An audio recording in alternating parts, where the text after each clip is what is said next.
I'm your host, Ahva Sadeghi, co-founder and CEO at Symba. I'm joined by Rachael Gibson, the Chief Diversity and Equity Inclusion Officer at Crowe.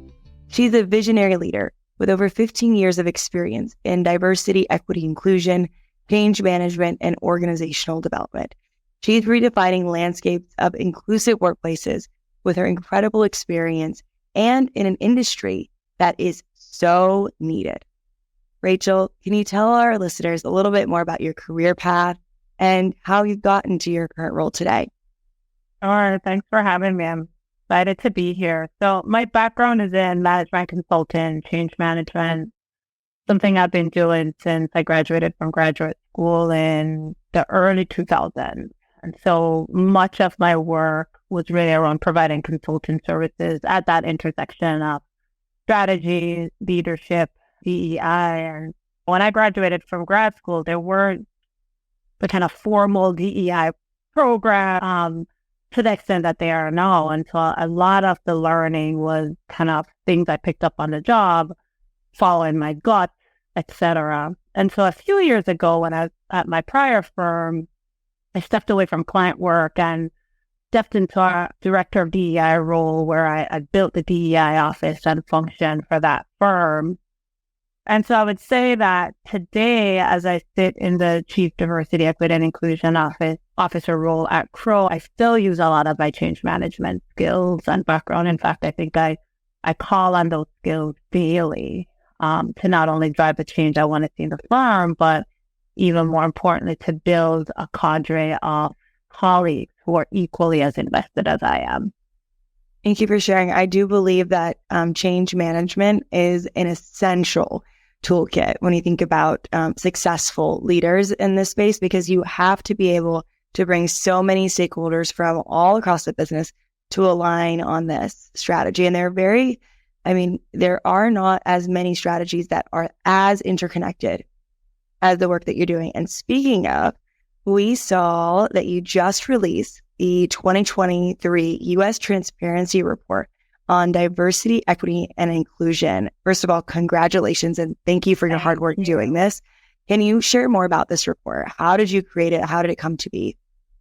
Thank you. Yeah, we are incredibly excited about this report. So our North Star at Crowe is to build, promote, and sustain an inclusive and equitable workforce, and to have an impact, right? Both inside the walls of Crowe and outside the walls of Crowe. So to do this, we are committed to being data informed, to highlight our successes, but also challenge ourselves to work harder towards our ultimate goal. And so the Transparency Report serves a few purposes for us.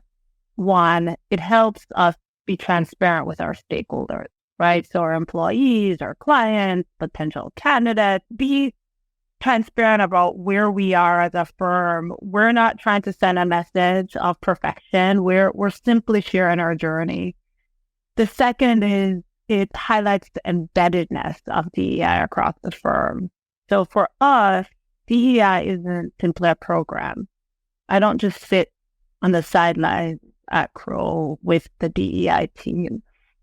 DEI at Crowe is a multifaceted set of investments that we're making internally and externally in an effort to help move the needle. The other piece, the third, I would say, purpose is that it's a toolkit for others.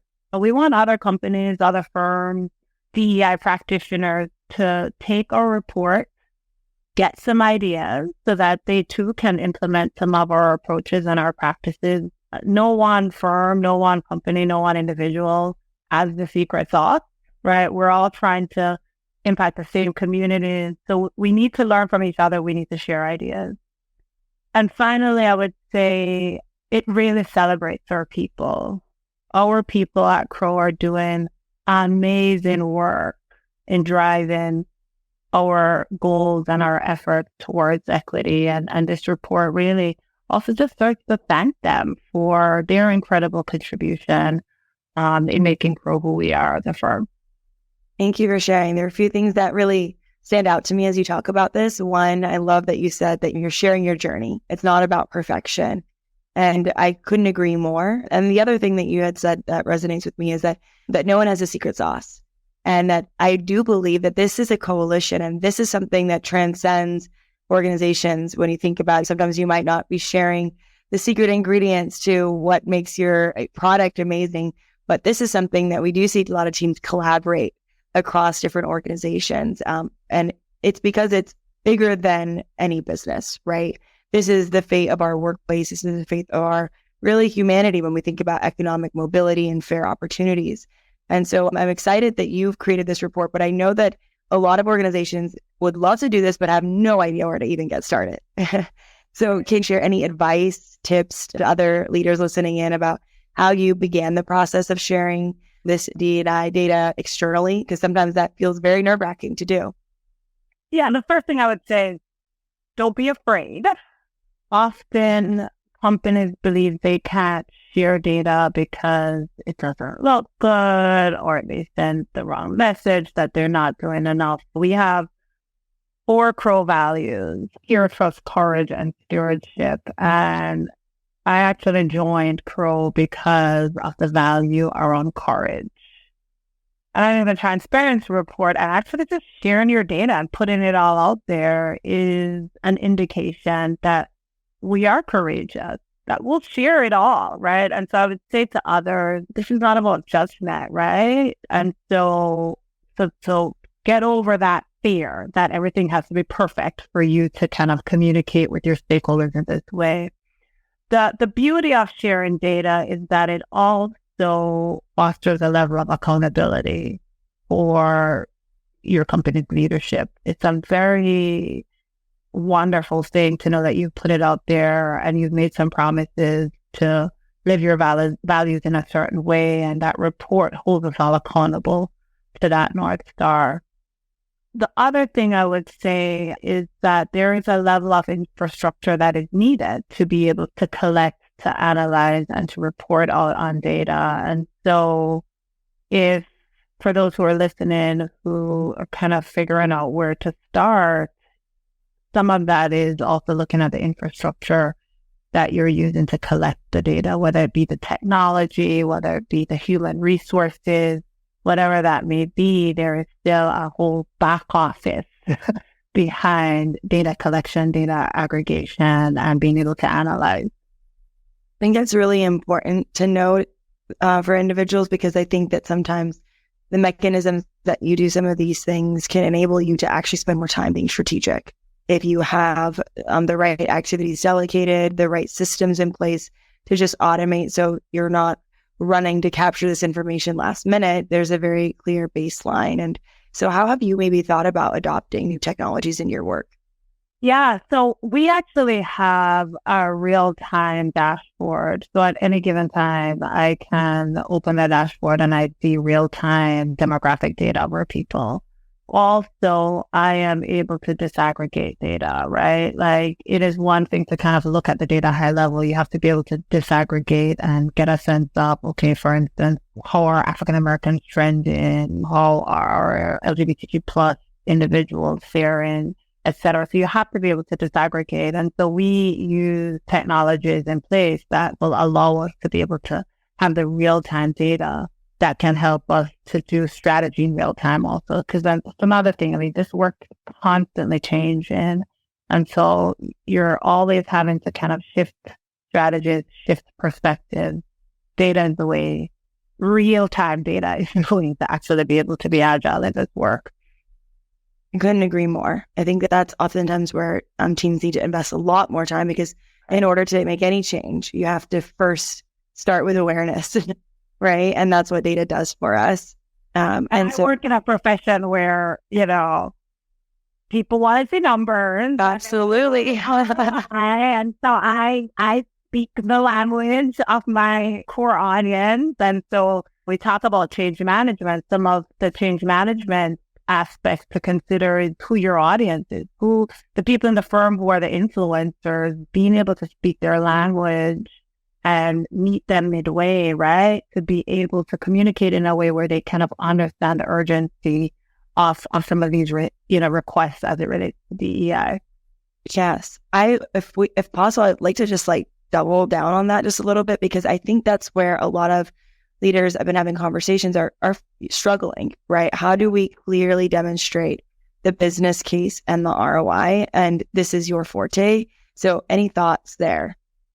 Yeah. So I will say, this journey around DEI, they were on this journey way before I came into this role. That helps, right? I think when you are the first in the role and having to talk about the ROI, it is harder. I've been there, so I get that.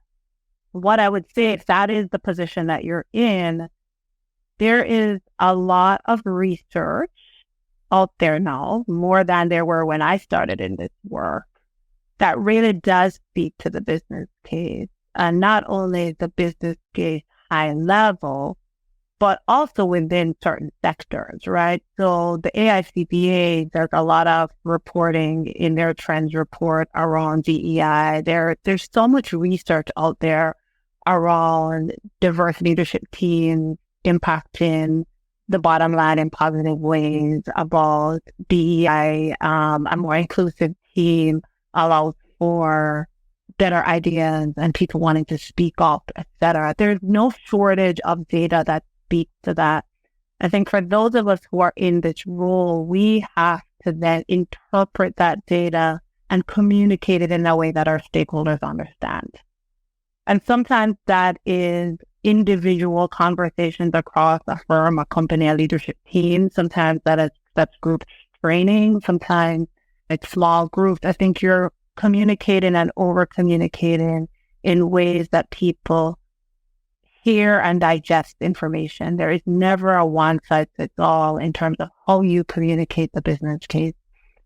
There are some leaders that don't think business case, big picture. They just want to know, how will this impact me, my work, my life, like my reporting structure? And you have to be able to meet them where they're at and communicate. We were able to attract a more diverse pipeline. Here is what this then means for you, XYZ here. So I think a lot of it is communicating in the way where people can hear and digest, not thinking that there's a one size fits all, and also not thinking that this is all intuitive. I think sometimes as DEI practitioners, for us, we're so steeped in the world. We were like, oh, everybody should get this. Well, it's not as intuitive as I think many of us assume it is. And so it's always about communication, and communication in ways that make sense to people. That's very important, especially because sometimes, like you said, this feels intuitive to you.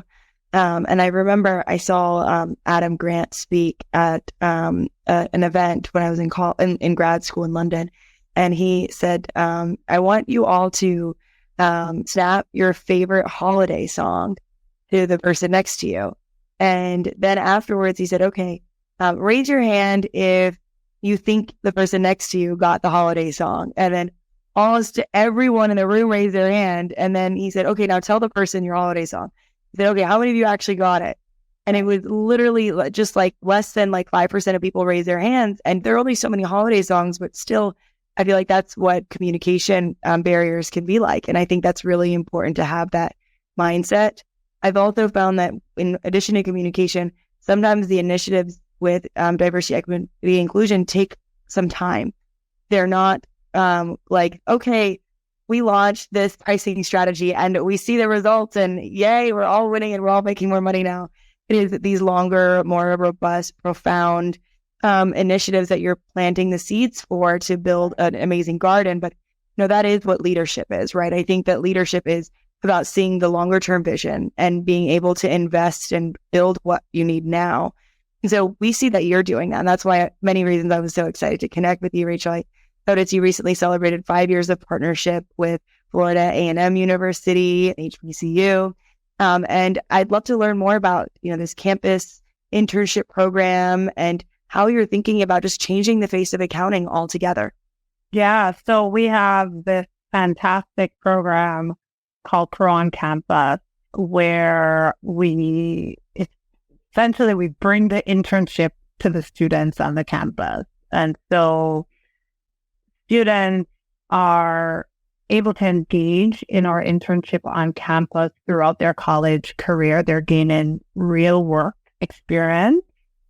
on their campuses in a Crowe on-campus classroom. Students start the program as early as sophomore year and can complete multiple internships over the course of their undergraduate careers. And so it offers a lot of flexibility, right? Because they're able to create their own work schedules based on their class schedules. It fosters a lot of collaboration because the students are learning from one another, and they're also learning from an on-site supervisor that is assigned to that Crowe on-campus site. And in the end, they're well prepared for traditional internships and ultimately full-time positions. So at Florida A&M was our first HBCU partner to participate in Crowe on-campus. We also now partner with North Carolina A&T as well. And several of the students, after they've completed their internships, have joined our firm full-time, and they're thriving. And so our ultimate goal with our relationships with HBCUs is to ensure that we're building a more robust and diverse talent pipeline for not only Crowe, but for the profession in general. That's so important. And there's a need for more young leaders who are excited to get into this role. So we can also encourage this to be a diverse group of individuals and create environments where they can learn. That was always really the biggest challenge I faced with my education. Was I'm a person who learns when I'm thrown into things, when I'm immersed. And as much as I loved my college education, I would say that I'm not using as many of the things I learned in the classroom on a day-to-day. I'm actually using a lot of the social aspects. But I did do internships during that experience, and it made such a difference. It taught me what I like, what I don't like, and taught me actually which classes I might want to take to maybe hone in on skills that are a bit harder for me. So I think this initiative is really powerful, and I hope that more universities participate and maybe more organizations design something like this as well. And we are really trying to do a lot in terms of the pipeline for the profession. And so we have less students entering the accounting professional generally, including our Black and Hispanic students. And this is an industry-wide concern. It's not something that Crowe can tackle on our own, right? So along with other top accounting firms, we have invested in the Center for Audit Quality's Accounting Plus campaign.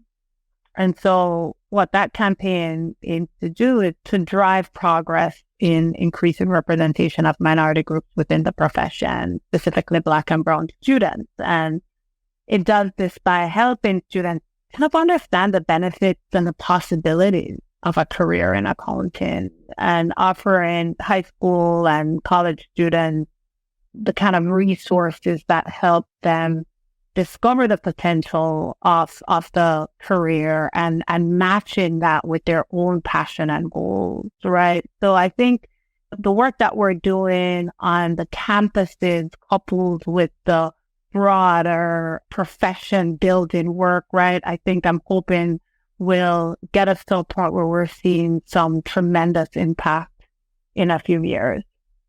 Absolutely. And it's very much needed. And I think that it's also really meaningful because when we encourage our young generation to take up job opportunities, we want to encourage some level of career security. I've actually stopped using the term job security, and now I've focused on career security. What are the skills that I'll be able to use long term? And I will be able to guarantee to some degree, right? We can't guarantee everything, but guarantee that there's going to be hopefully a job for me and an opportunity. And so this is a profession that I think is, when I think about my future kids, what I would want them, to consider. This is one of them. But oftentimes you only consider what, your family does. My whole family's in medicine. I was supposed to be a doctor. And that's kind of challenging, right? If you're first generation, then it might be challenging to also be first generation going into accounting. So these types of initiatives are really important. And on top of just creating pipeline, also, I noticed that you were recognized as Fortune's 100 Best Workplaces for Women, which is absolutely incredible. Congratulations. I'd love to learn a little bit more about how you support and empower your women. Yeah, so there are a variety of efforts designed to support our Crowe women. For instance, we have formal program designed for women at the senior manager level to help expand their networks, deepen their leadership skills to really prepare them for that partner director track. There are also opportunities for women to connect through mentoring circles and participate in professional development workshops. And these are offered for women of all levels, including our female partners. I would say the other incredibly important piece is around representation, right? We know representation matters. And so close to 30% of our partners are female, 40% of our leadership team is comprised of women. The managing partners of our two largest business units, audit and tax, they're led by women. Our board chair is a woman. The efforts that we're doing in our growth markets, those efforts are led by women, two being women of color. So I say all of that because our Crowe women see representation. They see themselves at all levels of the firm. And they, whenever possible, we ask our female leaders to share their journey because they've all had their own unique journey to the top. And those stories are so important to share. And our Crowe women are seeing that there is no one path, right? There is no one way to be a leader. There is no kind of universal rule. And so I think as they see our women rise and not just rise, but thrive in these roles, it sends a really profound message to our women. I believe that's so important as well. I believe that seeing is believing. And I had a mentor early on in my career who is a woman CEO. She's also Iranian American, and she took me in under her wing, and being able to see her as a leader and watch her and have her as a mentor to check in on me and support my growth was so important because there are just certain aspects of the experience that others can't relate to or don't understand. And it's important to also believe that it is possible. So it's fantastic that you have pioneers, and I think that hopefully all the other listeners who are in your industry can be taking notes because you have really made some incredible strides, of course. And I noticed you also you mentioned some of the groups that women are involved in. You lead business resource groups. How have you kind of ensured that these groups have a supportive environment and ensure that they are successful? Because we've seen that they are oftentimes employee-led. So resources can be scarce and it can be challenging to balance with actual work and all of the things. So like, how do you lead those initiatives? Yeah, all the things, right? So we go back to that earlier question around the business case. Our BRGs, they're business resource groups, and we use them for that. So I would say, like many other organizations, our BRGs are the heart of a lot of our DEI programming, right? We're a national firm, and so our BRGs are having national as well as local impact because they also do a lot of local programming. And their efforts are aligned to the DEI strategy. So they're all aware of the strategy and they all have to tie into that. The other piece that our BRGs are required to do, and it's non-negotiable, is intersectional programming. And so their budgets are actually aligned with how much they collaborate with other programs, or other BRGs, right? So we see a lot of our BRGs collaborating and not working in silos. So that's the programmatic piece. I would say the piece that sets us apart and where I know many other organizations would like to get to is that our BRGs are also helping to drive policy changes. They're also at the appropriate tables to inform strategy, right? So I'll give you an example. Our Pride BRG and our Caregivers BRG works very closely with our HR benefits team to inform the benefits that we roll out to the firm. So they have played a significant role in our newly revised Caregivers leave policy, as well as our family forming benefits. The BRG play a significant role in communicating the inclusive benefits that we have to their BRGs. So there is incredible partnership there. Our disabilities BRG, we are taking their lead on working through ways for us to be even more inclusive and more supportive of our Crowe people with disabilities. In fact, about 20 of us are heading to the Disability In conference in a few months, led by our 2 BRG co-leads. So we're also seeing our BRGs partner really well with our talent acquisition team, our own inclusive hiring.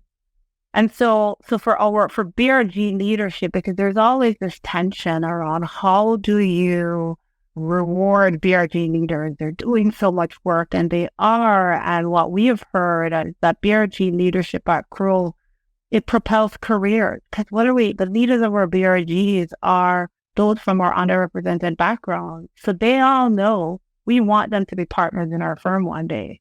And they all know that they should be gaining the leadership skills and the chops to help get them there, along with their other client-facing or non-client-facing work. So it is a part of their leadership journey to help them build their careers, also building networks, right? So our BRGs are not only creating networks, but they're building their own networks internally and externally, right?